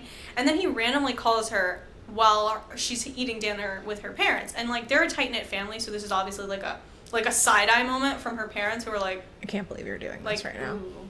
But at the same time, you can tell, I love the complex emotions here. Because they're like, on one hand, they, like, want to be like, oh, you, like, have the normal experience, like, you... no phones during dinner, but then they know like she just made a friend, so they also want to be like accepting of that. Sure. And that, so they're like trying to be Like have a boundary but still be flexible. I was like, and like, oh, they're skating the ice. They're really doing oh, that's this very stuff. nice. So I was like, you could really tell the like line of trying to be like a traditional parent. Like, do we do the traditional parent thing, or do we do like the cancer parent thing, or do we do like the bestie thing, or like what do we do here? So it's like this whole thing. But anyway, so she answers the call, and Augusta's like, when's the soonest you can get over here? And she's like, what? What's going on? And so she's immediately thinking, cancer problem. Like, there must be You're something gonna going lose on. your other leg. Yeah, like she's like scared. And then he's like, oh, Isaac is here, and basically Monica broke up with him, and he's not handling it well. So she was like, I kind of got to be here with him. And then she's like, oh, okay, so, I mean, do you want me to come over? He's like, yeah, come over whenever you want. And then he hangs up the phone very abruptly, which I was kind of like, dick. But, of course, like, what are we expecting? So she's like, okay, bye, guys, I'm going out. And she takes a car, and she drives over there, and Isaac is, like, all crying. They're playing video games. So he's literally playing video games and crying. It was fucking hilarious. And then I had a thought. I was like, I'm totally gonna kill you. yeah. I got you. I got you know. again. Oh, my God. I got you. You really suck at this. Oh, this is the only thing making me feel better. Totally schooling you right now. You play like my ex-girlfriend did. Oh, shit. So, like, yeah. So they're being, like, boys, and they're, doing boy stuff, and she walks in. And Augustus all like, hey, Grace, thanks for coming, I just figured, you can come over and give some, like, feminine words of kindness or some shit. And she's all like, well, his response is totally warranted. Like, they literally said always to each other, and people don't understand the promises that they make. So, she's basically like, you can't. She does the thing where she goes, pain demands to be felt, and he's all like, oh, like in the book, and she's like, yeah. So whatever. So they do the whole thing, and then Isaac's like upset, and he's like punching shit in the room, which I was like a little inconsiderate, but like whatever. That's not your room. Yeah. So he's like punching stuff, and Augustus gives him a pillow. I hate your stupid trophy. And he's trying to like have a conversation with Hazel Grace, and Isaac is just like punching his pillow, he's screaming in the pillow, he's like really upset. He's like, you know what? Augustus like stops the conversation with Hazel because they're having a conversation about the book, and then he goes to Isaac and he takes the trophy off the shelf. He's like, go nuts, buddy. Gives him the trophy. He's like, really? He's like, yeah, I hate basketball. My dad wanted me to get that anyway. Fucking destroy it. So he's like, yeah. So it's like he's destroying shit in the background while they're talking about books. And it's just, it's honestly a great scene. It's a super That's good amazing. scene. And then so like they're in the middle of talking there, and Isaac picks up another one. He's like, this one? And Augustus is like, yeah. And then he goes, anyway, blah, blah, blah, blah, blah. So then he's like just destroying shit. So, I guess it's okay because it's the basement, right? And they've got like a brick wall as like one of the walls is brick. So he's just like smashing shit up against it. So like, yeah. And then they like have these montage scenes of like getting to know each other. Hazel going to the mall with her mom, like stuff and things. And then at one point they talked about like the ending. So if Augustus finally gets to the ending in the book, and he's like, what the fuck? Because apparently in the book it had some kind of fuck-ass Sopranos ending where it just ends very abruptly, and she's like, well, yeah, that's life. Like, she dies in the end, so, and when you die in the middle of a sentence, you die in the middle of the day, like, you just die. And she's like, that's very real. And he's like, no, like, there has to be more. Like, what about the other characters? What goes on with the other characters? No, like, yeah, they never finished the song Don't Stop Believing. Like, it just stops right there. Like, they never get their pasta, okay? And there's theories out there that, like, not just Tony died, that all of them died. Well, I mean, why would they leave anyone alive? Yeah, except for the daughter, so, because she just got in, so. But that's neither here nor there. Enough about Sopranos, I'm sorry. Meadow. Yeah, Meadow. Yeah. So, okay, so he gets to the ending, all that, he's upset by it, and she is like, yeah, I've tried emailing him, sending him letters, he never responds to me, the author, Peter Van Houten. And she's like, yeah, he lives somewhere in Amsterdam, and I guess he's like not writing books anymore, and basically he's not going to ever respond to me, so literally it's whatever. And he's like, no, this like bothers me, like, you gave me this book and I read it, and now this is my problem. So he makes a big deal out of it, and she's kind of like, whatever. So it's funny because she doesn't really talk about his book. We really don't talk about his book. It must not have been that good. So your book was about a video game. It was great. It was fantastic, sweetie. It was great. It was so interesting. So mind you, they're doing this like we're not lovers. Like, we're not even dating. We're just friends. But like, hello, they're going on dates and shit. So we just read books for each other. It's not that serious. Yeah, we don't have an intimate relationship, not at all. So then they talk about, at one point, their wishes. Because apparently, like, when you're a cancer kid and you have terminal cancer, there are these large corporations, and in the book and in the movie, they call them the genies. And they grant you a wish. And they talk about, like, stuff. And then Hazel's like, oh, I wish I could, use my wish to, like, go to Amsterdam and meet Peter Van Houten. But I already used my wish when I was 13. And he was like, don't tell me. And she was like, yeah, I used it on Disney. And he was like, fuck, you're so cliche. Like, how could I like you? You're 13 years old. That's what she said. She was like, I was 13, and it was a really good trip because I got to spend some time with my family. So, like, she justified it very well. And it's like, that was her wish. Like, what can you do?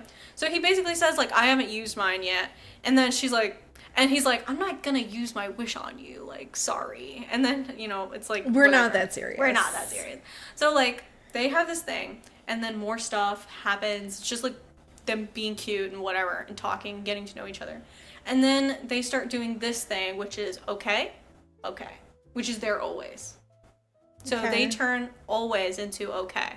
Which is a little fucked up, if you ask me. They, like, try to emulate the relationship of Isaac and Monica. Sorry about your relationship, okay? Okay. Yeah, we're gonna steal that, by the way. We're gonna... Okay. Yeah. Okay. You don't miss her, right? Like, a little sad. So I just kind of thought that was weird, because that's definitely not something traditional relationships do. In my opinion, I never did shit like that. So, I just think it's weird to kind of gyp your best friend's style of, like, stuff like that, but whatever. But we need to have a thing too. Yeah, Augustus reveals to her that he actually emailed Peter Van Houten's assistant. He was like, I tried this. He surprises her and tells her that he got a response. And she's like super excited because the assistant is all like, he's not interested in, talking about books anymore and da-da-da-da-da, whatever. So Hazel Grace takes it upon herself to write to the assistant as well after she found out that Augustus got a response. So she asks her questions, and basically Peter Van Houten himself responds, like, if you ever are in Amsterdam, like, maybe we can talk about stuff. So she basically takes that as, come to Amsterdam and we can talk about stuff. So she's like, oh my god, he invited me to Amsterdam, which I was kind of like, no, bro, no. So we get into this, like, when she meets the author. I'll get into it more, but there's a little audacity here, a little bit of that I was like, because, like, it's one email. So she tells her mom, and she's like, isn't this exciting? And then her mom's like, yeah, but it's, like, a little crazy, right? Like, how would we get the equipment there? And, like, how would we do all of that? And she's like, oh. What if he's an internet predator? Well, it could be that too, but we're not thinking about any of that, Courtney. We're not thinking about any of that. This is more like, you have cancer. Of course you can't go. Like, you're sick. Like, look at you. It's like that type of thing. We'll buy him a ticket out here. Yeah, right? But that wasn't even an option. That wasn't even an option. So her mom kind of, like, poo-poos it a little bit, and she's all like, yeah, your mom, you're right. That was crazy. Like, I shouldn't have even... I'm sorry. I just, like, kind of got, excited or whatever. And then you're kind of like, aw. Because the mom just kind of turns around and walks away, and you can tell that she's, like, sad that she has to say no. Like, she wants to say yes, but she's trying to be realistic or whatever. So then Hazel gets the idea to bring it up to the doctor. And so they're at the doctor's office, and she's all like, so, doc, what do you think? And her doctor's like, no, that's a terrible idea. Like, you're on an experimental drug. You are not doing well. You're stage 4. Like, I hate to tell you, but just these are the grades. No, yeah, because even if she gets sick on the plane, she's toast. Like, they test your blood over every single fucking therapy session, like... Every time somebody tells her no, she gives them a reason as to, like, well, there's oxygen on the plane, well, this, or that. She, like, has a response for everything. So it's like... Classic teenager. She is a teenager, and she is pretentious, and she thinks she knows everything because she reads books. And it's like, okay, well, good for you, glad you read books, you're very well put together and all that, but, can't do it. So she says to her doctor, what if I got the genies to let you come with me? And she was like, maybe that might work. Maybe. Because she said, like, your cancer is very unique, and it's very aggressive, and, it scares me, quite frankly, the doctor. So she's like, maybe that might work. So they basically have a board meeting, or I'm kind of skipping ahead.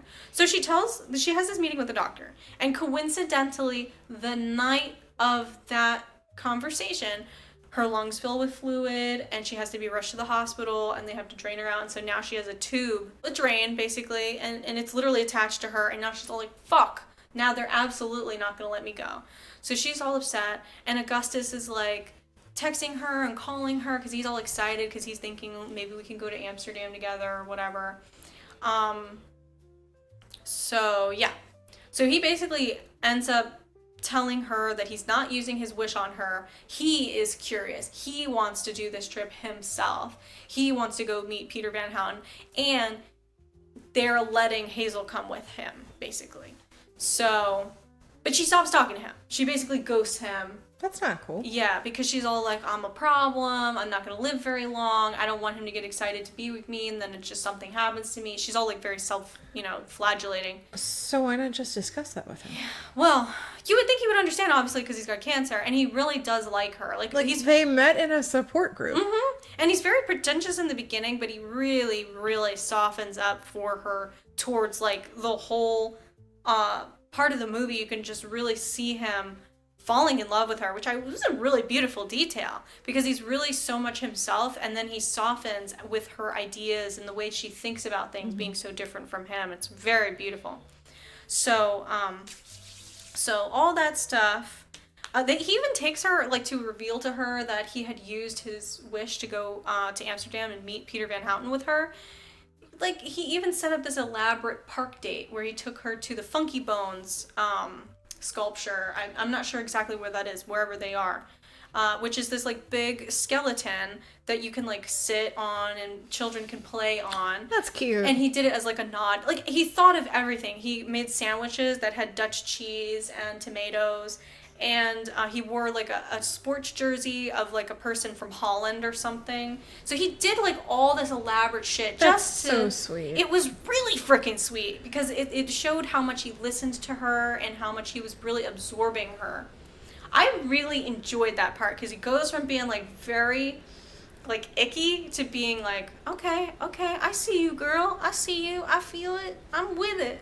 So all this stuff. So he's really fucking bummed out that she's not talking to him anymore, because he really went the extra mile. So he basically like calls her up one day and she answers and she's sitting in her backyard on the swing set that her dad built for her when she was like a kid or whatever. And so they're talking and she basically tells him why she wasn't talking to him and all this stuff. And he basically tells her like, I don't care about any of that. I don't want to lose you. Like he's like, if something were to happen to either one of us, basically like knowing you is all I need. Knowing you, being with you is all I need. So she really opened up to that. And then so they sit and they come up with a listing for listing the frickin' playground set online or whatever. And so somewhere in here they have like a giant board meeting about Hazel Grace being too sick to go on the trip. And all this stuff. Oh, another thing that keeps like kind of circulating in the movie, I don't remember it so much in the book, but they really nod to it often in the movie, is this scene where her mom tells her, you can let go, sweetie, don't be afraid. And it was like right when she felt like she was about to die or something. And I guess, I don't know where to take this. Because I guess as a child, that could be really fucked up to have your mom saying to you, it's okay to let go. I don't know why she thinks about it so often. Like it's an often recurrent memory every time something happens to her in this movie. So that's, and it's weird because life kind of is like that. There usually are moments, like memories that you have that stick out to you for some reason, and it's very strange, and it comes to you very randomly. So I'm like, that was real. So hard. That was real. Because like when people are like passing and on the verge of passing, like sometimes you do need to give them permission to go. Right. Like, right. Because they are like, no, I need to be here. I need to be. These people need me, and it's like, I mean, like, yes, we do. We love you, but it's okay. We'll make it. Like, just be at peace. But as a child, I imagine that's a hard concept to have your parent be releasing you. You almost feel almost as if, you're supposed to be protecting me and preserving me. Why are you letting me go? Right. So I think there's also an air to that of like, not giving up, but like seeing how much her parents struggle with her own problem and seeing how much, not of a burden she is, but feeling like she's a burden on everyone around her. Right. And constantly being reminded of that. So she's really like, it's a really powerful thing. She goes to Amsterdam. Oh, nice. Augustus pulls up in the hoopty and picks her up, and they go, and her mom gets to come with her. So that's cool. actually kind of cool. So her mom like helps her with the stuff, and all these things. So I think their first night there, she puts on this really pretty blue dress, and they go out to dinner, and they have champagne for the first time because I guess you can do that in Amsterdam when you're, whatever. And they have this really nice tidbit about Dom Perignon invented champagne. I don't know how accurate that is, so don't come for me. But the waiter says to them at the restaurant, when he created champagne, he said, I am tasting the stars. Which I was like, oh, nod to the Fault in Our Stars, which was cute. And they were all like, ew, we're tasting the stars. And they're like having this like really ugly looking risotto. It was like dragon carrot risotto. It looked like slop. It looked terrible. And they were all like, this is so delicious. And I was like, I don't think so. Like, I don't know. So then they find out that Peter Van Houten paid for their meal. Huh. And they were like, huh. And then, of course, they have a tasteful sex scene at the end. Very tasteful. And he basically talks about where his leg ends and where the prosthetic starts. Because he's being disrobed by Hazel. So they kind of like talk about their bodies. She takes the cannula off, and she could kiss him for a while, but then she's like, oh, I can't breathe. There's something So she weird puts about it back. teenager sex in a movie. It's weird. It was very strange because it was like they were very much, you could tell it was maybe, I don't know about Augustus, but it was absolutely Hazel's first time. Because she's all like giggling and, you know, it was strange. They were like exploring each other, and I was like, I feel like I shouldn't be watching this. Right. Like, I feel like, I mean, like, you know teenagers are having sex, but, like, you know, I mean, like, I really prefer not to think about it. I don't want to see it. Yeah, like, I feel like that's illegal. And you can't, like, they did it very tastefully, but as tastefully as you could possibly do it, I still don't want to fucking see it. That's wrong. It ain't right. It ain't right. Kosher. So. Abstinent. No. Yes. That's the way, all right? That's how this podcast goes. No. Sorry. No. Hate to tell you. No. Not accurate. All my friends are heathens, take it slow.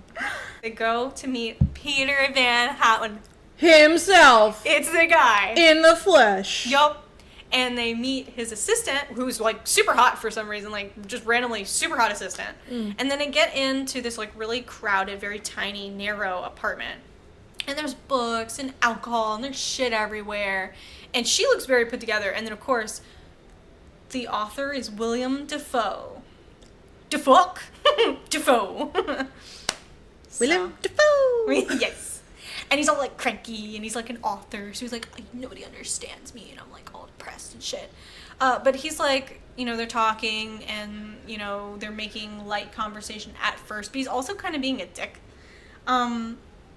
And then, basically, like, long story short, Hazel is like, okay, so I have these questions. I was hoping you can answer them. I know you're probably really fucking tired of hearing these questions, and you wrote the book so long ago, and you already said you don't want to talk about it. I don't really know what no means. No means. Well, like, check out my cannula. I got cancer. Yeah, come on. You gonna say no to a kid with cancer? What kind of heartless bastard are you? It was kind of giving that a little bit. So, she probably coughed to add on, like, I mean, sorry, I'm so sorry, it's the cancer. Like, just fucking lay it on real goddamn thick. Yeah, so, Hazel does that, and he is like, you ever hear of Swedish hip-hop? And Augustus just, like, looks at Hazel like, this guy doesn't give a fuck about why we're here. And also, he finds out that he paid for their dinner, and he's like, oh, I paid for their dinner, and he, like, looks to his assistant, and she's just like, she, like, just goes back to what she's doing. He makes them listen to Swedish hip-hop for a little while, and he's, like, a super loser, so he's drinking, like, scotch and soda, and he's got these two, like, you know, the long, narrow speakers that, like, point at yourself. That's what he's got. And he sits in his chair, and he's all like, And then they're, like... Seated. Seated. Dork. With the drink. Like, And they're like, sir, we don't speak Swedish. And he's like, neither do I. But it's what they feel. It's not what they're saying. It's what they feel. And they're like... Sure. Nice. So... Right, so about that ending. What I love about this is Augustus stands up and he takes the remote for the speakers and he shuts it off. And he's like, this is not why we're here. So, can we just... And, he's like, so what do you want? Just, like, what the fuck do you want? So she repeats her questions. And he basically says to her, some infinities are larger than others. And she's like, Augustus says, well, what does that mean? He was like, I thought you were smart. Like, I thought you read the book and you understood. Has the cancer reached your brain? And then... What a dick! And she's like... And he's all like... She's about to take her oxygen tank, throw it, and, like, light a fire. She basically is like, I just came here to find out, like, no, you can't just tell me that all the other characters cease to exist as soon as Anna dies, which is the main character in the book. And he's like, they do. It's all fiction. It's just a book. When the book closes, it's finished, and you need to be accepting of that. And she's like, I'm not accepting of that because it's not just a book. And he basically says, like, sorry that this was your whole life, and sorry you didn't have so much to deal with, but I'm not going to treat you with the pity that you are so accustomed to. I'm not catering to any of this. I didn't even want you here. This is why I didn't respond to your emails, your letters. I have letters from all these people, and he points to, the floor, and it's filled with shit. And he's all like, I don't care. He's too busy listening to music than to, like, fucking clean up his space. Yeah, and, like, how can you ever afford an assistant still. Like, are you banging this girl? Like, what's going on here? It's very strange. Like, how can you afford all of this? This makes no sense. Maybe he has really sick chair dancing moves. Or just awesome royalties? Like, what kind of royalty deal did you get that you could just sit on your ass drinking scotch and soda listening to Swedish hip-hop all day while literally abusing your fans physically, mentally, you're crossing the line like this much right there because he's a little aggressive. But Augustus, and I'm not gonna lie, Hazel gets in his face, dude. She smacks the drink out of his hand. I'm like, Hazel, we're in another country, sweetheart. Like, I wouldn't be messing around with all this. And you got cancer, and you're really wearing yourself out here. You're breathing real heavy. Like, you gotta chill. So, Augustus, like, kind of pulls her away, and he's all like, it's not worth it. He's an asshole. He says that to his face, and they fucking storm out and leave. But they can't really storm out and leave, because Hazel's all, like, in the doorway. Like, she literally has to catch her breath. It's not funny. It is funny. I'll say it's funny. You'd be all indignant, and you have to stop every 6 feet. That's funny. That's I'm sorry. tough. That's it's hard to be tough when you got medical problems. Because, like, if you're limping away after an argument, it's kind of like, just whatever. But anyway. It's like when you try to slam an easy, quiet door. That's exactly how that is. It's just like, the Robert Pattinson. Great idea, poor execution. Like, just, that's what it is. So the assistant comes running after them, and she's like, look, I am so sorry. He's such an asshole. But, like, I wanted you guys to come here. I was hoping that maybe after he saw fans that really cared, that it would open him up more. But, he's been through tragedy. He's probably always been an asshole, and now he's even more of an asshole. Excuse to be an asshole. Exactly. That's a great way to put it. He now has an excuse. Like, now I have a reason to be myself. So the assistant's like, look, can I show you around Amsterdam? Like, what if we go to Anne Frank's house? Like, that's, like, our most historical thing. And they're like, okay, let's go. So they go, and then they realize, like, oh, shit, this is going to be, like, a lot of stairs. Like, are you going to be okay, Hazel? And Hazel's like, I got this. Don't even worry about it. I just want to go. 'Cause she's all mad. Like, she's hyped up on all like, the adrenaline. Yeah, she's all like, I'm going to go. We're just going to go. Shit, man. So, I really wanted to share this beautiful thing. So they get into Anne Frank's house, and they have this very beautiful, really kind of like harrowing experience where they get in there because obviously there's no elevator. So it's like many montages of them like climbing up ladders, stairs. Like there is a lot. They weren't joking when they said, this is a lot of stairs, Hazel. Are you sure you're going to be okay? And Hazel was like, sure, yeah. But like, it is a lot of stairs. So, but then they go through and there's like Anne Frank's, not her actual voice, obviously, but like somebody's reading her diary and it's supposed to be like, her talking to you as you're walking through the house. And she shares, I keep my ideals because in spite of everything, I still believe that people are really good at heart. It's a wonder I haven't abandoned all of my ideals because they seem so absurd and impractical. But I must hold on to my ideals, for perhaps the day will come when I'll be able to realize them. Because where there is hope, there is life. And I just thought, well, that was beautiful. But so the whole experience was kind of like, Anne Frank obviously is dealing with very unfair circumstances that are beyond her control and having a very hopeful spirit. And they can kind of like relate to that because they are dealing currently with some like, maybe not outward physical violence, but definitely inward, violence, for lack of a better word. Like, so they can very much relate to having things outside of your own control be really affecting you and having to have an unbreakable spirit. So, and it's really powerful because like they're playing this monologue as she's going up the stairs. She's like having to take a break, but she's all like, I'm gonna keep going. So they finally get to the top. This is where I had a problem. This is where I was like, we're at Anne Frank's house. They kiss. This is the final moment where Hazel and Augustus, they kiss at the like in basically Anne Frank's bedroom. And this is not even the worst part. So they kiss. And everyone clapped. Slow clap. And then everybody in the room like, dee, dee, dee, dee. Yeah, and then the assistant got in on it. She's like, yes. And that didn't just happen in the movie. It also happened in the book. So it made me think. Like, I just picture, like, Say Anything's Alive with the Glory of Love playing in the background. Like, just, like, the most inappropriate. Like, because, like, the concept of that song is, like, highly inappropriate. And it's, like, the same kind of inappropriate. Yep. It's like, it's kind of like, it's like historical, but then it's like, oh, they got cancer, so it's like kind of like a beautiful moment. But what I hate is that everybody clapped. It's like, oh God, it just reminds me of like, and then everybody clapped. Like, no, they didn't, but they did in both the book and the movie. Like, so why, I just need to kiss you in Anne Frank's house. I just need to. In front of people. In front of people. I need an audience for this. It's for hope and all that shit. Like, what? Yeah. That's dumb. It was dumb. That's dumb. And I cringed. I cringed hard. So, all that stuff.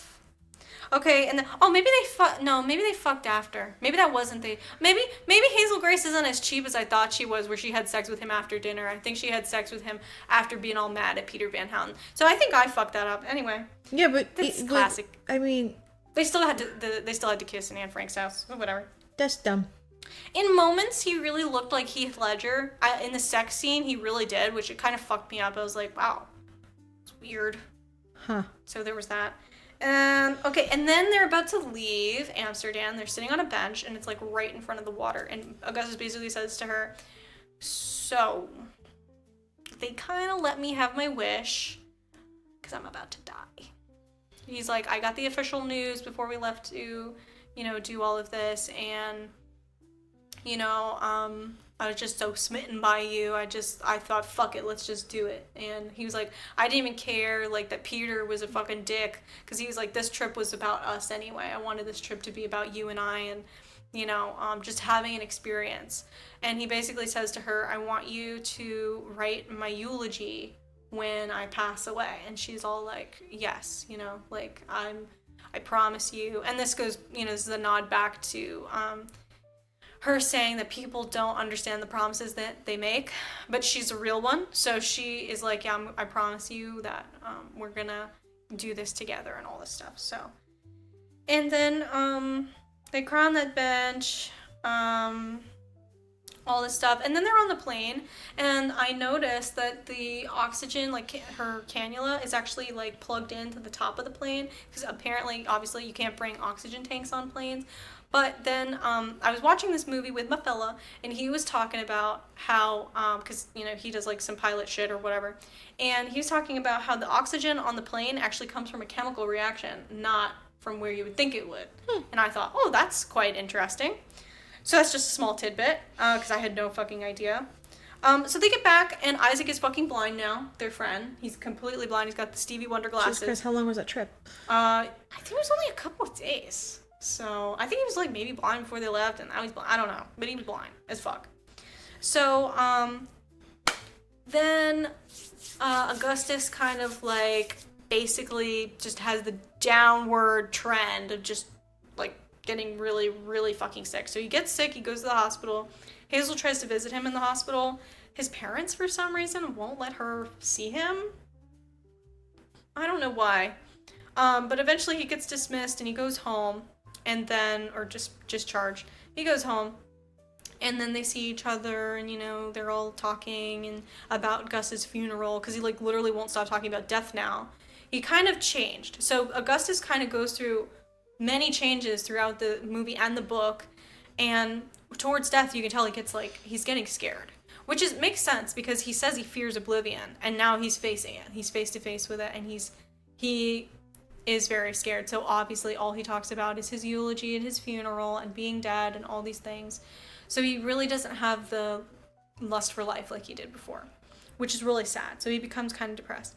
And then one night he calls Hazel, and she, like, answers the phone to make sure it was him. She's like, Augustus? Because I think she was kind of waiting for the call that he wasn't, that he was dead by, like, his dad or something. And when she realized that it was him, he was like, hey, I really need you right now. Can you meet me at this place? And so she meets him at this gas station where he's sitting in the car and he's crying. And she opens the door and he's, like, bleeding out of his, like, some of his bandages. And she's like, oh my God, this looks terrible. And he's like, please don't call my parents. Please don't call 911. I just wanted a pack of cigarettes. I was out. I just wanted to do something for myself. Can you just take me home? And she's like, I can't take you home, Augustus. Like, you're pale. You're bleeding. You don't look good. I have to call 911. I'm so sorry. And he's like, no. He's begging her, no. She calls 911, all this stuff. after some time, he passes away. So it's now time for, her to speak at his funeral. Receives the letter from Gus that he left her for when he is already passed away. He left it with Peter Van Houten's assistant, and it basically expressed how much he fell in love with her and how she changed him, how she opened his eyes, because he had admiration basically for her, like, cringe yet unique way of living. And I just thought that letter was just beautiful, because he basically was like, I hope you are happy with all the choices you made in life and love. And I was just like, oh, that's fucking beautiful. He was just like, Aww. basically like spent the last time saying I love you. She fell in love with Gus like you fall asleep, which is slowly and then all at once. So I was like, oh, pretty, very sweet. Yep. Long story short, I liked the book better. Sorry. The movie was good. Apparently they had John Green on set for like a lot of it, so he got to like really get in there. That's what I heard. And that's why it was so true. The only thing that they kind of had to cut out some things because, of course they have to condense it for movie purposes, but they didn't talk much about Gus's ex, Caroline. But I really, really wish that the clapping at Aunt Frank's house did not happen. Like, you're enjoying this movie, you're having a good time, you're getting thrust all around with all these emotions, and then that happened and you're like, Bruh. so sad. So sad. But anyway, yep. Movie over. Movie over. Sad. Sad indeed. But good. Nice movie. So I put the movie on and like, because, this is like homework at this point, I was like, do you want to watch this movie with me, fella? And he was like, I've literally seen this movie 1,000 times. Like, it used to be on TV all the time. And I was like, what? I've never seen this movie on cable television.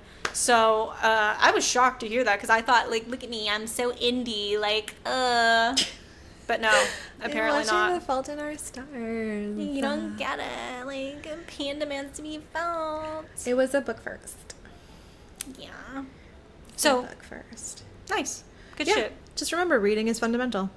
Fundamental. Don't let them take it from you. They're gonna try. They're gonna try.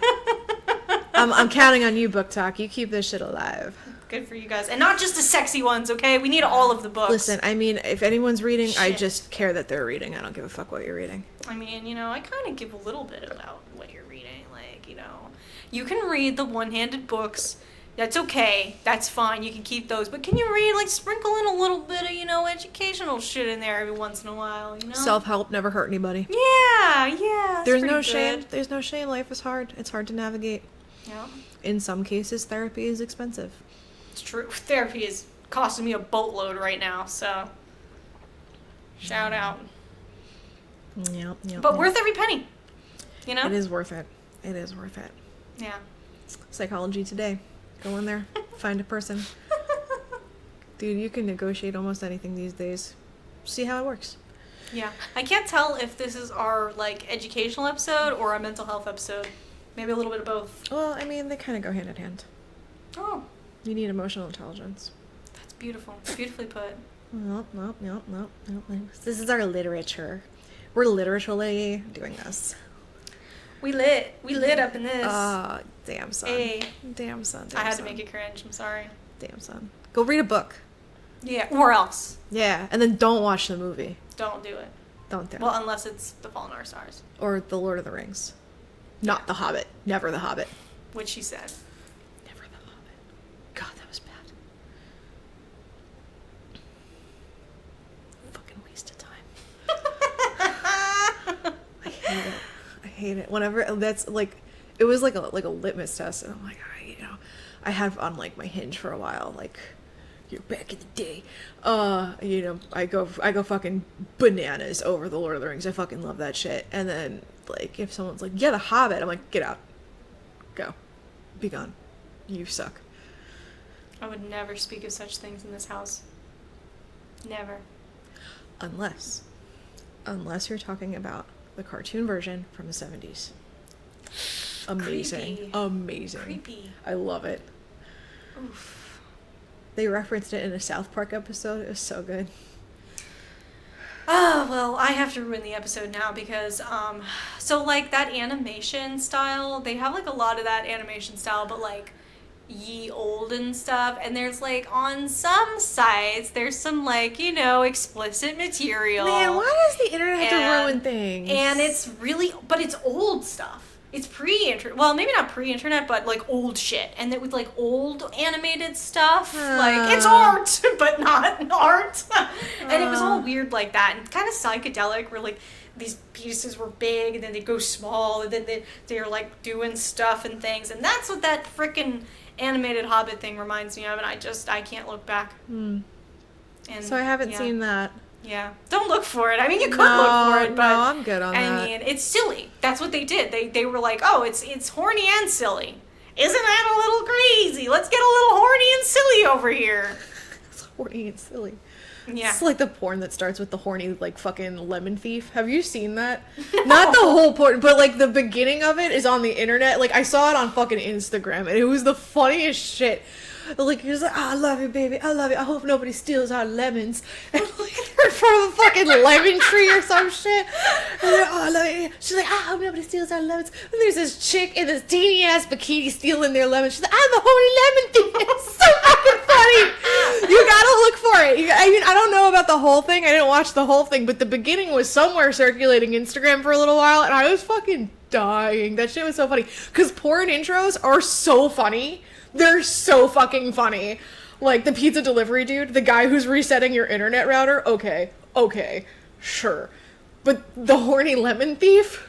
That's amazing. Fucking cinema. Well, you also got the classic, like, help, stepbro! The stepbrother is like, I'm stuck! Oh no! I just happened to be face down in the couch. Oh no! It would be a real shame if someone were to come up behind me. Ooh. Wink! Yeah. Fucking weird. People are weird. I just can't believe, I can't imagine being an animator and they were like, now what if? What We if? made it big and then small. Yeah. The big and then small. And then it squirts out the top and there's a big angry tree and he's walking on his tree trunk legs and then he grows a big old penis and then he, like, I don't know, fucks a squirrel or something really weird. Jesus Christ. I don't know what they were doing back then, but it wasn't good. It wasn't good. LSD, that's what they were doing back then. Oh, that must They have were been doing LSD. This episode got weird. Oh, Sorry. Man. I started it.